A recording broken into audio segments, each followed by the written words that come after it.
metaverse is, I think it's a way that people can socialize, travel, and work together. But there are a lot of possibility, that's it. And mainly, I think into these three categories, which is metaverse as a product or services, metaverse as a place, or metaverse as a moment.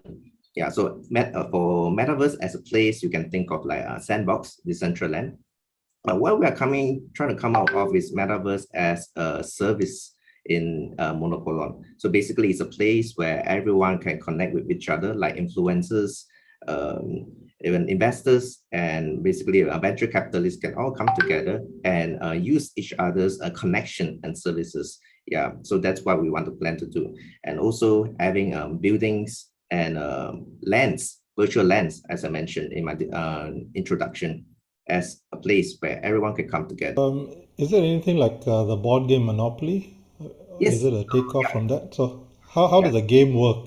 So in fact, it's like a monopoly where you buy an NFT character. So it's maybe I explain the term NFT. It's a non-fungible token. So you buy a character where you use that character to represent you in this land, virtual land, which would become a metaverse, and you use that character to move around the board, and of course to get rewards from there. And you possibly buy lands and buy buildings that is in this this land. Then you can represent yourself in there. Maybe you are a company, you buy a company and you put on your company logo over there. So you've also got your digital currency for that, right? You're Yes, creating a digital currency. So you need to buy the digital currency, then do all your transactions. Right. Yeah. How, and then if you make a lot, then you can convert that back into cash. Of course. No Is that problem. a simple way of describing it? Yeah, that's basically our slogan. Yeah, building actual wealth using virtual opulence. Yeah. Okay. What level of knowledge do the participants have of what they're getting into? How much of the group out there can be taken advantage of? It is open to abuse from day one.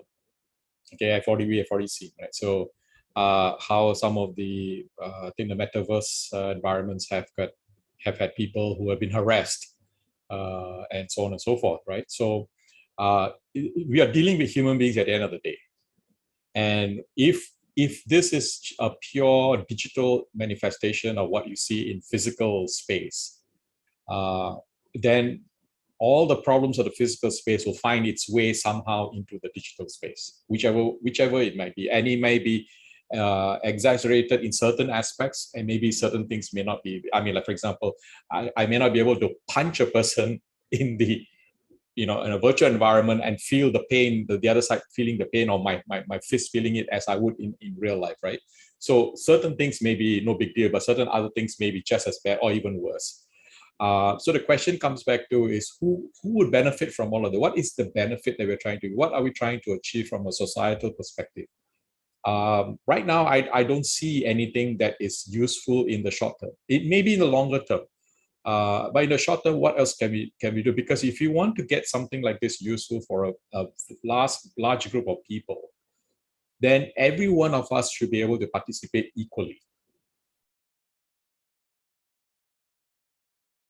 So I think it's about the problem regarding governance here, if you're talking about that. Yeah, so people participating and people having an equal share and equal say in whatever they're participating in.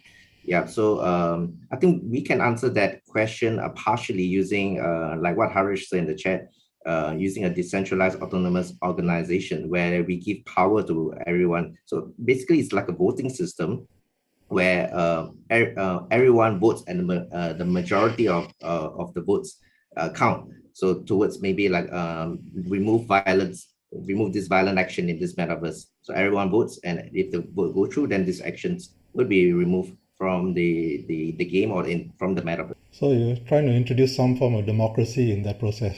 But we actually have a problem, right? I mean, we are dealing with businesses running these things. Right? And a business is not a democracy. Twitter is not a democracy. They are not bound by any of the democratic principles that as a society we hopefully are ascribing to. So you cannot say that, oh, I have freedom of speech on Twitter. No, there's no such. It's a business. They can decide whatever they want to do with it. You cannot impose that onto them, which is something that a lot of organizations don't seem to understand. Oh, how can they say that? Well, and it's up to them to decide what they can and cannot allow happen or say or whatever, right? It's not for the democratic process to decide. It doesn't work that way, unless it is not owned by a central entity, because they have their own business reasons to make it happen for their own purposes. Yeah, correct. That's why it's a DAO. It's a decentralized organization. Yeah. So the challenge again with DAO is that how do you know what is decentralized? How decentralized is it? Who are the puppets behind that, right? Who is managing all it? There's a significant amount. So every time you solve one aspect of a problem with a particular solution, that solution then throws up a whole bunch of other potential areas to be addressed. So how do I ensure that a DAO doesn't suddenly disappear? And now we are all stranded and we are all orphaned out of that, whatever that we are doing, right? Or it gets broken into, somebody hijacks it, for example. How do I ensure these things? And I have put all my life savings into this particular thing. It's gone. Agree. So there are many issues that are still pending, and we will not get to it'll be an ongoing experiment. That's how I look at it. It's a work in progress. It's a continuous work in progress thing here. There'll be governments who won't be happy with that. The authoritarian governments, or even Singapore government for the matter, they may not like it. They may introduce rules and regulations saying, no, you cannot do this, blah, blah, blah. Okay, then what happens? I mean, technically we are a democratic society, but, I'm putting within inverted commas. But that's a problem. So countries which are not at all in that space, like Russia and China, for example, they will say, no, you cannot do this. Essentially a recreation of the real world, right? That's right. In a virtual space in many respects, because I think the ideology will still flow through. Or if it isn't there yet, it will catch up. Yeah. Right? That's usually the problem. Is this something which I know big businesses are putting money into it, trying to establish a playing field for themselves? Should smaller players, should individuals also look at this as a potential way of making money, of increasing their wealth? Well, it's a gamble, of course, but is it worth it versus what's taking place in the real world? So by like what you mentioned, by 2030, it is worth trillions of dollars. So in my estimate, by 2024, it will probably be worth around $800 billion. Yeah, in according to a report on Bloomberg that I read. So definitely, I feel that it is definitely worth investing, but you don't have to put your life saving into it, because there's so much more uncertainty and into it. Yeah, but if you see all the big boys are coming in, like Electronic Arts, Blizzard, SoftBank, they are no fools. Yeah, so that if they have put in some money, in fact, a lot of money into this metaverse, and even Facebook changed its direction towards Meta, I feel that there's definitely possibility and there's definitely potential that maybe many of us couldn't see. Yeah, and that's why they have invested into it. Yeah, so I feel that maybe we could diversify a little bit of our investments and put it into something that could potentially bring a lot of return in the future. Yeah.